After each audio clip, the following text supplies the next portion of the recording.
안녕하십니까, 옹구목사입니다. 오늘은 조직신학 제3편 인간론 이렇게 나가도록 하겠습니다. 먼저 조직신학을 쉽게 해석해 놓은 저희 책을 소개합니다. 성경보는 안경, 상하고는 이렇게 되어 있습니다. 이건 조직신학 해석집이에요. 쉽게 아주 이렇게 했으니까 구입을 한번 해보실 수 있는 분들은 해보시기 바랍니다. 먼저도 말씀을 드렸지만 조직신학은 복잡한 것 같지만 7단원으로 그렇게 되어 있습니다. 첫 번째 단원은 서론. 그래서 서론은 종교, 계시, 성경에 대해서 이렇게 되어 있고, 그 다음 신론. 신론에는 하나님에 대한 거지요. 신이니까. 그래서 거기에는 하나님의 존재와 사역을 이렇게 달아요. 그래서 하나님이 존재하시는데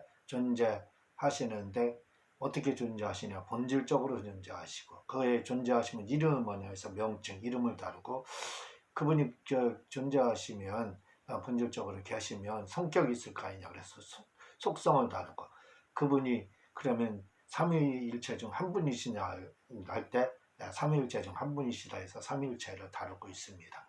그리고 사역은 이제 존재하시는 그 신으로 계시고 존재하시는 그 하나님께서 무슨 일을 하시냐, 작정을 하시고 예정을 하시고 창조를 하시고 섭리하신다. 이렇게 이 편에서 가장 어려운 게 사실 이 편입니다. 신론.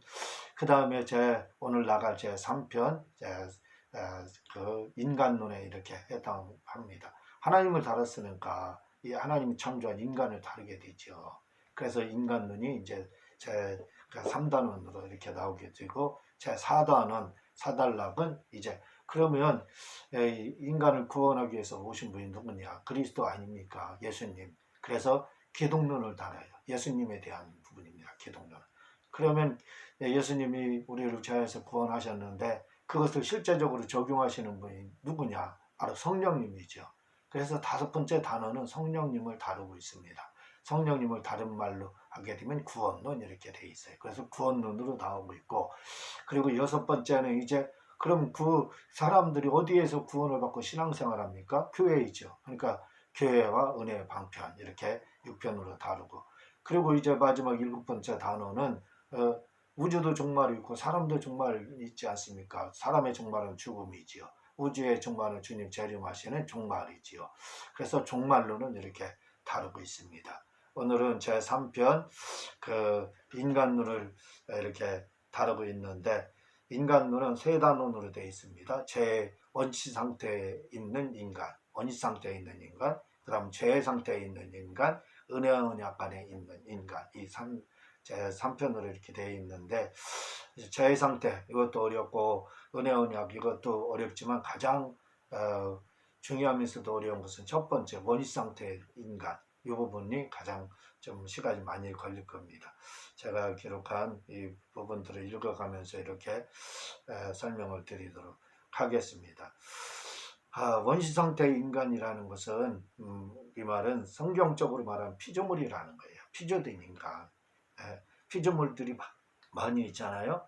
그 피조물, 원시 상태의 인간으로 다르기 때문에 피조물, 원시 상태의 피조물 하면 자연 만물도 들어가지만 자연 만물을 다루는 거지만, 원시 상태 인간이니까 하나님 창조한 인간만 다루겠다 이 말입니다. 그래서 도대체 하나님이 이 사람을 어떻게 창조했느냐, 그 사람 속에 뭐가 있느냐, 그래서 하나님이 창조했기 때문에 피조물이다 이거죠. 그래서 원시 상태에 있는 인간에는 하나님이 피조물로 창조한 그 인간, 사람에 대해서 이렇게 중점적으로 다루도록 하겠습니다. 사람이 핵심이다 이거죠. 그래서 사람에 대해서 다루도록 이렇게 하겠습니다. 사람은 영혼 육으로 이렇게 되어 있다는 걸 잘 알지요. 철학에서는 우주를 뭐라고 그러냐면 대우주, 사람을 소우주 이렇게 말합니다. 소우주 이렇게 하나님이 창조하신 것이, 우리는 뭐 우주 만물, 사람 이런 거 보기만 해도 참 감탄하잖아요. 경이롭다, 놀랍다, 막 이렇게 표현을 하지 않습니까? 근데요, 더 중요한 것은 뭐냐면 그 큰 거 창조하는 거. 여러분, 큰 거 자동차 만들고 이런 거 만드는 거 쉬워요. 제조 공장에서 그냥 로봇도 만듭니다. 근데 나노 기술이라는 게 있어요. 바이러스 같이 보이지 않는 작은 것.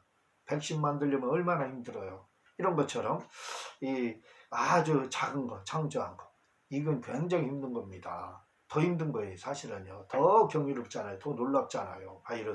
바이러스 문제 하나 해결하지 못하고 있지 않습니까? 그리고 코로나 이 바이러스 해결 못하고 지금까지 1년 반이 넘었잖아요. 이렇게 이런 것들 하나님 우리는 큰 거 우주 창조한 거 보고 대단하다 이렇게 하는데 그것도 대단하지요. 그러나 작은 것 창조 이것도 굉장한 겁니다. 바이러스 같은 거 창조한 거, 특히 사람에 대한 창조, 이건 참 경이로워요. 왜? 사람 속에 영은 육을 넣었잖아요.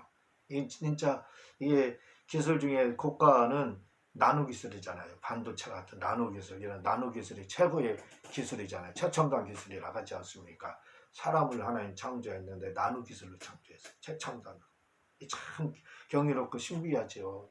저도 사람이지만 여러분도 사람이지만 놀랍지 않습니까? 모든 기관 한번 신경, 세포 이런 모든 거요. 이게 참 놀랍습니다. 이게 그래서 대우주를 창조한 것도 너무 놀랍지만 그런 하나님 창조물에는 대우주, 우주 만물이 있지만 소우주인 우리 인간 창조가 얼마나 경이롭고 놀라운지 모릅니다. 하나님의 나노기술로 창조했어요. 그래서 지금 그 부분을 다루려고 하는 겁니다. 사람 속에 사람에 대한 부분, 사람 속이 하나님이 나노기술로 창조한 이 사람은 어떻게 되어 있느냐? 그 기능에는 사람을 이렇게 나눕니다. 2분설, 영혼과 육 이렇게 보통, 또 3분설, 영혼, 육 이렇게 구별해서 나눕니다. 근데 그러면 성경에서는 두 가지를 다 말하지만 3분설이 맞다고 이렇게 저는 개인적으로 생각을 합니다. 왜냐하면요, 영혼육 이렇게 하는 건 말줄임입니다. 이렇게 생각하면 돼요. 말 줄여서 한 거지 기능적으로 하나하나 분석하려면 영혼육을 분석하지 않으면 안 돼요. 그러니까 3분설이 맞습니다. 성경에 3분설로 나오는 부분도 몇 군데 있기 때문에 그렇습니다. 그래서 2분설, 3분설 하지만 3분설로 우리가 뭐든지 생각하고 말을 하면 이해가 쏙 들어와요. 그래서 이제 영혼의 기능에 대해서 하나님 창조한 사람의 속에는 뭐가 있느냐, 사람은 뭘로 되어 있느냐, 영혼 육으로 되어 있다 이거죠. 그러면 영혼 육으로 되어 있는데 하나하나 3분설로 영혼 육의 기능에 대해서 이렇게 한번 살펴보도록 하겠습니다. 첫째로 영에 대해서 이렇게 살펴보도록 하겠습니다. 영에 대한 것 이렇게 말씀을 드릴게요. 영이란 무엇이냐? 영이라는 것은 정욕도 없어요. 그렇죠? 우리 정욕이면 성욕 말하는데 물질은 명예욕, 식욕 이런 거, 수면욕 이런 걸 정욕이라고 하는 겁니다. 영은 정욕도 없죠. 그리고 감각도 없고 속사람으로 혼과 육 속에 숨어 있는 진짜 나를 말합니다. 그렇죠? 우리의 속사람이라고 하죠. 그 성경에서는. 그래서 속사람으로서 속사람 속에 속사람으로 육 속에 이렇게 숨겨져 있는 나를 말합니다. 우리가 나 하면 육체를 말하는 게 아니에요. 누구를요? 영 이렇게 말합니다. 마치 이건 뭐와 같으냐면 영이라는 걸 간단하게 설명을 드릴게요. 사람의 뇌가 우리는 완벽한 줄 알잖아요. 근데 뇌는 암흑 속에 갇혀 있다는 겁니다. 그렇잖아요. 뇌가 눈이 있어요, 코가 있어요, 입이 있어요, 귀가 있어요. 없습니다. 손이 있어요. 감각이 없다 이거죠. 그럼 뇌는 어떻게 하느냐? 어둠 속에 갇혀 있는데 뭘로다? 우리의 오감을 통해서 이렇게 손을 통해서, 눈을 통해서, 귀를 통해서, 입을 통해서, 감각 이런 걸 통해서 정보를 수집해요. 그래서 판단을 내리는 겁니다. 그래서 내 판단력이 항상 100% 옳다 이렇게 말을 못하는 거예요. 사람 100%라는 게 사람한테 쓸 수 없는 겁니다. 왜? 이 정보를 수집해서 내가 판단을 잘못 내릴 수가 있기 때문에 그렇다 이거지요. 마찬가지로 영도 이렇게 어쩌면 육과 혼이라는 이 여기에 뭐예요? 완전히 숨겨져 있죠. 속사람 그래서 숨겨져 있는 사람, 감춰져 있습니다. 마치 어둠 속에 내가 있는 것처럼 영도 그렇게 어둠 속에 어쩌면 갇혀 있다 이렇게 볼 수가 있을 겁니다. 그렇게 생각하면 쉽게 이해가 될 거예요. 그 영이 감각이 없는 이유는 영에게 신경이 없기 때문에 영이 신경이 없어서 감각이 없는 거예요. 근데 어거스틴은 우리 감각, 신경이 영에 있다 이렇게 이야기를 하거든요. 그래서 이제 여기에서 뭐가 나오냐면 우리가 죽으면 육체가 부활하는 것이 아니라 그 후에 이제 다른 설들이 나오는 거예요. 이 말 때문에 육체가 부활하는 게 아니라 영이 육체를 변한다 이런 말이 그래서 나오는 겁니다. 왜? 어거스틴은 우리의 신경 이런 감각 이런 것들이 영에 있다 이렇게 이야기를 했기 때문에 그렇습니다. 이 영을 다른 말로 말을 하면 계란에 뭐예요? 계란으로 이렇게 영혼력을 표현할 겁니다. 계속 계란으로 하면 노른자 이렇게 말을 할 겁니다. 이 노른자, 계란 노른자라는 이 말이요, 우리가 이제 레시틴 이렇게 이제 내 속에 레시틴이 많다 이 말 이렇게 하는데 레시틴이 그리스어에서는 노른자다 그렇게 돼 있습니다. 자, 우리가 나하면 말씀을 드렸듯이 우리는 육체를 말하는 줄 아는데 진짜 나는 뭐예요? 육체가 아닌 영이 나인 겁니다. 나는 무조건 영이에요. 근데 이 영은 양심으로 돼 있고 영은 양심으로 돼 있고 영적 교통으로 돼 있고 영감으로 돼 있어요. 그러니까 영이 세 가지로 나눠요. 뭐하고 영은 양심과 두 번째 영적 교통과 영감 이렇게 나눕니다. 그래서 영을 이 다른 말로 이렇게 이제 이야기하게 되면 양심 특히 영을 양심으로 많이 표현을 해요. 그렇게 이제 이렇게 세 가지로 나눴지만 영과 양심을 동등하게 이렇게 이야기합니다. 근데 사실은 그렇지 않죠. 양심도 하나의 영의 기능입니다. 그럼 우리의 영의 모습은 어떻게 생겼느냐? 그냥 나 자신 지금 보는 제 모습 보는 그대로 되어 있습니다. 왜? 그 영에다 뭐를 입었어요? 흙을 붙인 겁니다. 흙을. 그러니까 우리가 영의 모습이 어떻게 내 영의 모습은 어떻게 생겼을까 궁금해하는데 그럴 필요 없어요.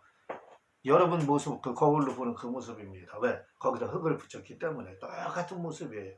그래서 우리가 꿈을 꾸는 게 영이 움직이는 거거든요. 그 영이 움직일 때 어때요? 똑같지 않습니까? 나지 않습니까? 영은 지금 영의 모습은 나의 모습이다. 이렇게 생각을 하시면 됩니다. 그래서 이 세 가지로 이렇게 나눠지게 되는데 영의 이 기능은 양심적인 기능 있기 때문에 그냥 영은 양이다, 이렇게 양심이다 이렇게 이제 표현하는 사람이 있지만 정확한 건 아니다 이거죠. 그러나 양심의 기초가 영이 있기 때문에 영에서 양심이 왔다 이거죠. 그래서 그게 잘못된 표현은 아니다 이렇게 보면 되는 겁니다. 그 사람과 짐승이 다른 것은 동물에는 양심, 마음의 심령, 양심을 마음의 심령이라고 하거든요. 그게 없지 않습니까? 그게 다른 거예요. 양심이 없다 동물은. 그리고 양심이 없다는 것은 곧 영이 없는 거예요. 양심이 없으면 영이 없는 겁니다. 양심이 있으면 영이 있는 거예요. 동물은 양심이 없어요. 저 양심이 없기 때문에 동물들은 잘못을 하고도 뭐 잘못한지 모르지요. 양심의 가책을 안 받잖아요. 그런 표현들은 하는 건 있기는 있지만 그러나 그게 양심의 가책은 아니지 않습니까? 그래서 동물은 양심의 가책을 받잖아요. 또 증인 선서할 때 양심에 대고 맹세할 필요도 동물은 없고 뭐 증인 선서 이런 것도 할 수가 없습니다. 하지 않습니다. 이 양심에서 나오는 것들은 뭐냐면 우리가 영에서 나오는 것들. 그냥 양심 이렇게 표현하는데 그냥 영이라고 생각하세요. 영에서 나오는 것들은 뭐냐면 말과 지혜와 그리고 손익개선과 긍정적인 거. 이 손익개선 나오는 거 이게 다 양심에서 영에서 나오는 겁니다. 긍정적인 말, 지혜 이런 거요 다 영에서 나오는 겁니다. 그렇다고 영악한 거, 계율, 술책 이런 걸 말하는 게 아니에요. 남 사기치기엔 그런 건 양심에서 나오는 게 아니라 혼에서 나오는 것들입니다. 이 양심을 영이라고 본 사람은 오알레스 비, 케네세기, 후안 카를로스 오르티즈 목사님 이런 분들이 이렇게 있습니다. 그러니까 양심과 영을 동등하게 본 사람들은 이렇게 있다 이거죠. 그러나 말씀을 드렸듯이 영의 기능 중에 하나가 양심이다. 이렇게 보면 제가 보는 간이 더 정확합니다. 이 교통과 두 번째는 교통과 영감 이런 것들도 영에서 나오는 것들이죠. 에, 그 혼에서 나오는 것들은 마귀적. 우리가 이렇게 생각해야 돼. 영에서 나오는 긍정적인 거. 그래, 혼에서 나오는 거 뭐라고요? 이기적이야. 막 자기만 하는 거. 그리고 부정적이에요. 불평불만 많고 이런. 여러분이 불평불만 많고 또 부정적인 사람 있죠. 안 돼, 못해요. 성경에서 그렇게 말 못 믿어요. 아닙니다. 이런 분들은요, 혼적인 사람입니다. 이게 다 혼에서 나오는 것들이에요. 하나님이 원하는 것들이 아니라는 걸 기억을 해주시기를 바랍니다. 영에서 뭐가 나오냐면, 영에서 영을 통해서 그 영을 기출해서 양심이 나고, 양심을 기출해서 생각이 오는 거고, 이 생각을 기초로 해서 그 다음에 이제 행동이 나오고, 그 다음에 이제 말이 나오고, 그 다음에 행동으로 옮기는 겁니다. 예. 영을 기초해서 그래서 이렇게 다 나오는 거예요. 양심이 나오고, 부정적인 말들이, 이런 긍정적인 말, 이런 것들이 나오게 되고, 또 그게 이제 행동으로 다 이렇게 나오게 되는 겁니다. 부정적인 말들은 마귀에서 나오는 거지요. 그런데 이 양심은 중요한 것은요, 믿는 자 안 믿는 자 할 것 없이 오직 이 양심은 하나님만 추구해요. 하나님만 바라봐요. 하나님만. 믿는 사람이라 그래서 이제 영이 하나님만 바라보는 게 아니에요. 하나님 찾는 게 아니에요. 하나님을 믿지 않는 사람도 동등하게. 영은 똑같거든요. 믿지 않아서 지옥 갈 영일 뿐이지 그 영은 똑같아요. 그래서 하나님을 찾지만 혼인과 육수에 갇혀 있다고 그랬잖아요. 그래서 말을 안 들으면은 결국 영이 어떻게 돼요? 혼과 이 육 때문에 지옥 가는 겁니다. 지옥 가는 거예요. 어쨌든 하나님 추구하지만 혼과 육이 막으면 끝이에요. 예수님 안 믿잖아요.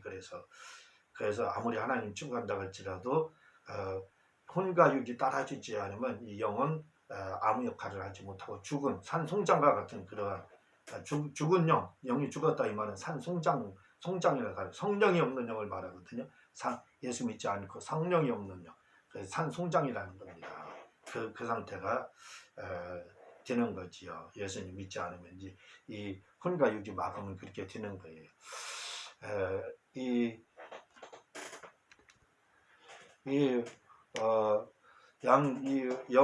영은 불신자나 신자나 할 것 없이 말씀드렸지 하나님 마치 해바라기 같은 존재예요. 해바라기 같지만 혼과 육에 의해서 제재를 당할 수 있다는 거. 이게 신앙생활이 굉장히 중요합니다. 그래서 영이라는 건 무조건 하나님 바라보기. 하나님 바보라고 하잖아요. 엄마 바보, 엄마만 바라보는 바보. 자식을 말하지요. 자식 바보, 엄마가 자식만 생각하는 자식 바보. 마찬가지로 해바라기인데 하나님만 바라보는 하나님 바보예요. 그렇지만 이 육과 혼 때문에 제재를 당할 수 있다는 거예요. 나침반을 보면 아침반 항상 북쪽만 가리키잖아요. 마찬가지로 영이라는 존재를 항상 나침반과 같이 북쪽인 하나님만 이렇게 바라봐요. 가리켜요. 그렇지만 말씀을 드렸듯이 육과 혼에 의해서 이게 제재가 된다 이거지요. 자, 이제 혼에 대한 부분을 이렇게 말씀을 드리도록 하겠습니다. 영의 기능에 대해서 말씀드렸고 혼의 기능에 대해서 말씀을 드리겠습니다. 혼이라는 것은 육체에 둘러 있는데 혼은 생각과 감정과 의지를 말합니다. 생각. 우리가 이 지정을 인격 이렇게 말하잖아요. 혼은 지정을 인격을 이렇게 쉽게 말해서 이야기를 하고 또 다른 말로 하면 정신, 생각, 인격, 자아 이렇게 말합니다. 우리 혼이라는 게 뭐냐? 혼이라는 것은 정신과 생각과 인격, 자아 이렇게 정신, 그러니까 생각 이거 다 혼적이 있잖아요. 인격, 지정을 지적으로 알고 의지적인 거, 정적으로 사랑하고 뭐 이런 거예요. 감정 이런 게 다 혼이라 이거죠. 자아는 나 자신을 말하죠. 이런 것들이 혼적인 자아를 말하죠. 바로 혼입니다. 그리고 계란으로 하면 흰자에 속해 흰자. 계란 흰자에 속한다고 보면 되는 거죠. 우리가 그 상처를 받았다 하면 인격 속에 있는 정인 감정 때문에 이렇게 상처를 받는 거예요. 감정이 상하잖아요. 상처가 뭘로다? 말에 의해서. 우리가 이 감정은 뭘로 다 말에 의해 상처를 받는 겁니다. 그래서 우리가 상처 받았다 하면 우리의 혼이 상처를 받았다. 감정이 상처를 받은 혼이거든요. 이렇게 보면 되는 것이고, 우리가 이렇게 감정이 없는 사람을 뭐라 그래요? 목석 같은 사람, 이렇게 이야기를 하는 겁니다. 이 혼이요, 중요한 이유가 뭐냐? 혼이 이게 간신과 같아요. 간신이라고 하잖아요. 맞지? 왜 그러냐면 혼이 영혼에 딱 붙으면 영적인 사람이 돼요. 근데 혼이 육에 딱 붙으면 뭐가 돼요? 이 육적인 사람이 됩니다. 그래서 이 혼은 간신과 같아요. 믿는 사람의 혼은 영에 붙어 있죠. 안 믿는 사람의 혼은 어디에 붙어? 육체. 그래, 육체적인 제목을 받고 예수가 어디냐? 내가 주먹 믿더라. 이렇게 하는 거죠. 이게 중요한 겁니다. 이렇게 혼은 신앙생활하는 데 있어서 아주 중요한 역할을 이렇게 감당을 하고 있습니다. 육에 대해서 이렇게 살펴보도록 하겠습니다. 육은요, 우리가 뭐라고 호흡, 숨 쉬고 또 오감적인 감각인 흙을 가지고 있고 체온이 있습니다. 육은 세 개를 가지고 있죠. 육체는요, 호흡을 하죠. 숨을 쉬어서. 그리고 감각이 있어요. 흙, 이 피부, 이런 신경, 오감적인 감각이, 체온이 있어요. 요건요, 이 세 가지가 있다는 걸 기억하시고, 육체를 다른 말로 하면 집이라고 하죠. 우리 육체는 집. 육은 집입니다. 겉옷. 예? 영의 종이지요, 사실은요. 그런데 사실은 믿지 않는 사람들은 이 육이 영을 지배해요. 거꾸로 되는 거예요. 믿는 사람은 영의 종이지만 믿지 않는 사람은 육이 영의 주인이 되는 겁니다. 계란으로 하면 이렇게 껍질이라고 보면 되는 겁니다. 그런데 이 육이라는 육체를 우리가 쉽게 말해서 다른 말로 바꾸면 본능, 동물도 본능이 있잖아요. 육적 본능 이렇게 말하잖아요. 이성 거치지 않고 그냥 막 본능적으로 화내고 신경질 부리고 막 싸움 딱 뛰는 거 이런 사람도 있잖아요. 이게 육적인 사람입니다. 육적인 사람. 본능적인 사람인 거예요.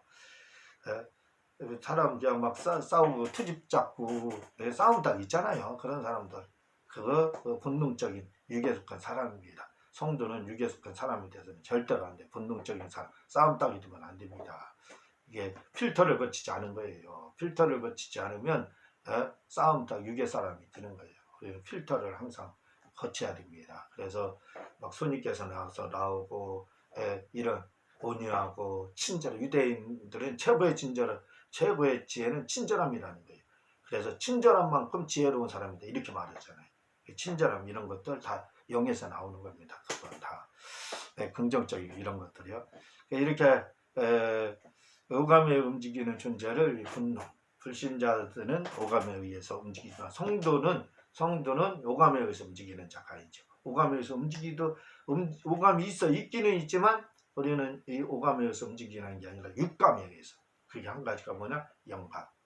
우리는 촉각, 청각, 시각, 코, 입 이런 걸 통해서 움직이는 사람이 아니라 이거죠. 우리는 육감인 영감에 의해서 움직이는 사람이다. 이렇게 보면 되는 겁니다. 영감이라는 것은 하나님 성령께서 우리에게 주신 정보, 그걸 영감이라고 하는 거예요. 우리는 육체라는 게 있고 육이라는 게 있고 오감이라는 게 있고 또 체온이 있고 그리고 우리는 육감에 의해서 영감에 의해서 움직인다 이거죠. 육을 사륙수라고 또 소마 이렇게 이야기를 하는데 사륙수는 죄의 속성을 가지고 있는 인간, 언제나 죄를 지을 수 있는. 소마는 영혼육이 들어있는 육체 이렇게 이야기를 합니다. 그리고 영혼육의 이제 기원설, 영혼육에서 여기에는 선제설, 창조설, 영혼유전설, 영혼분리설 이렇게 있습니다. 선제설이라는 건 뭐냐면 요즘에 정제은행이 있기 때문에 쉽게 이해가 돼요. 하나님께서 아담을 창조하고 우리 때 내보낼 때 뭐냐면 이미 영혼을 창조한 상태에서 있다가 때마침에 내보낸다 이거죠. 마치 정자은행에서 필요할 때 정자은행인데 저금을 해놨다가 후에 결혼해서 그 인공수정해서 아이를 낳는 것처럼 20살 때 정자를 정자은행에 보내겠다가 40에 결혼했다가 40대보다는 20대가 낳기 때문에 20대 거 찾아서 이렇게 인공수정해서 자녀를 갖기 위해서 정자은행에 넣잖아요. 그런 것처럼 선지에서는 그렇게 하나님이 그 창조 우리 아담도 그렇게 했다가 창조될 때 너는 우리도 그렇게 했다 이렇게 하는데 이 성경적이지 않습니까? 이건 불교 윤회설하고 가까운 거예요. 그래서 우리는 이걸 배격을 하고 있습니다. 우리가 전생 이야기하잖아요. 그 마치 그 전생과 같은 거지요. 하나님이 창조해놨다 기다렸다가 넣어준. 근데 기독교인의 전생이라는 말을 절대로 써서는 안 돼.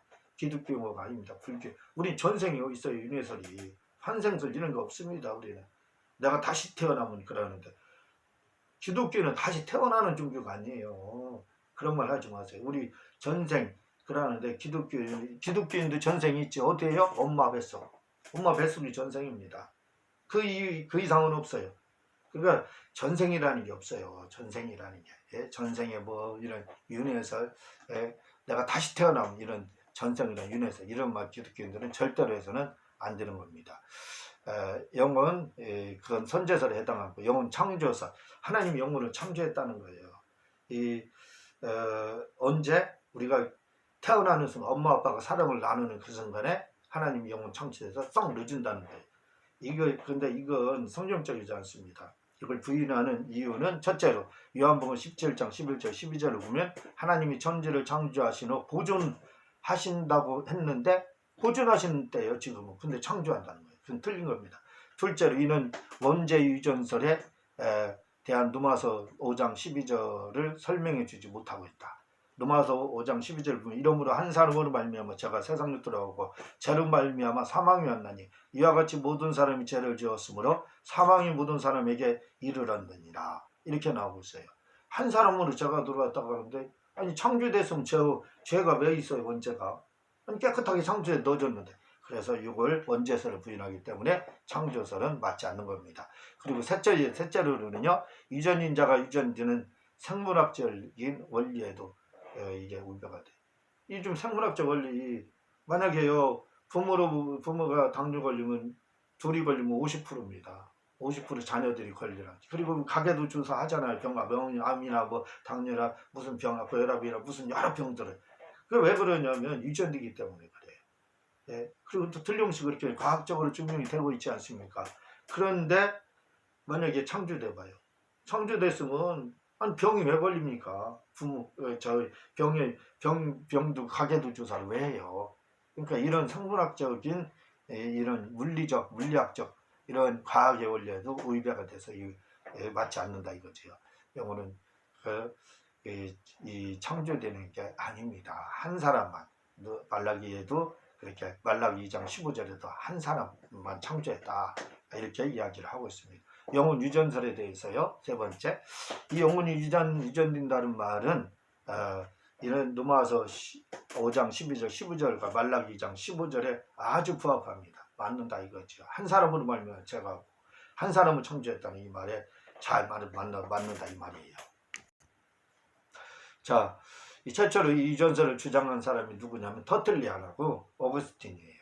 근데 이제 어거스틴은 이 영혼이 유전뿐만 아니라 유전 분리설을 주장. 원죄를 누가 가장 먼저 이게 원죄 이렇게 신학을 정리한 줄 알아요. 어거스틴. 왜? 유전설을 말했기 때문에 원죄 우리가 신학을 다 체계하고 마지막 한 부분 남았던 겁니다. 그게 뭐냐면 원죄, 이 죄 문제였어요. 요거에 대해서 지금 딱 정리해주고 지금까지 내려오는 게 어거스틴의 원죄설입니다. 예? 근데 이 어거스틴이 원죄설 이건 왜 창조했어 봐요. 창조설을 했으면 죄가 어디 유전이 돼요. 그래서 어거스틴에 의해서 원죄설이 정립이 되는데 최초로 이걸 말한 사람이 터틀리안으로부터 발전해 어거스틴이 정리한 거죠. 어거스틴은 이것도 유전된다. 유전 분리설까지 주장을 합니다. 이렇게 이제 그래서 어거스틴에 의해서 그러니까 맞는 거예요. 영혼 유전설이. 터틀리안은 또한 제2유전설과 삼위일체라는 말을 처음 사니까 어거스틴은 이 터틀리안의 미완성을 완성한 신학을 완성한 것입니다. 또한 어거스틴은 창세기 2장 7절 근거로 사람의 영혼이 분리되는 것은 임신 3개월부터라는 것입니다. 그러니까 창세기 2장 7절을 근거로 해서 이 영혼이 분리가 된다고 했어요. 언제? 영혼이 임신 3개월. 왜? 3개월이면 사람의 모습 다 갖는데요. 다 갖기 때문에 그때가 분리된 거다 이렇게 믿는 거예요. 사람을 창조하시는 생기를 불어넣었기 때문이라는 것입니다. 또한 창세기 44장 30절에 보면 아비의 생명과 아비의 생명이 서로 결탁되었거느니라고 하고 있는데, 이 말을 문자적으로 해석하면 영혼 속에 영혼이 묶여 있거늘 이라는 뜻으로 이렇게 되어 있습니다. 베냐의 영혼이, 이 베냐민의 영혼이 아버지의 영혼과 묶여 있다고 하고 있으므로 이는 영혼 유전설을 설명하는 것입니다. 창세기 44장 30절을 어버이튼 말하잖아요. 하나님이 천지 창조할 때 왜 이 말을 하냐면 딱 사람을 그 후에 생기를 마지막에 불어넣었잖아요. 마지막에 흙으로 사람 만들고 딱 불어넣었잖아요. 영혼을 불어넣은 거잖아요. 그래서 3개월 후에 영혼이 분리된다는 말은 임신 3개월 후에 사람의 모양이 완성된 후에 하나님이 영혼을 불어넣어서 사람이 생명이 됐잖아요. 그래서 임신 3개월에 영혼이 분리된다, 이렇게 주장을 어거스틴은 한 겁니다. 자, 유대인들은 출애굽기 20장 5절을 근거로 이 제유전설을 주장했습니다. 5절, 출애굽기 20장 5절에 보면은 그것들에게 거절하지 말며 그것들을 섬기지 말라.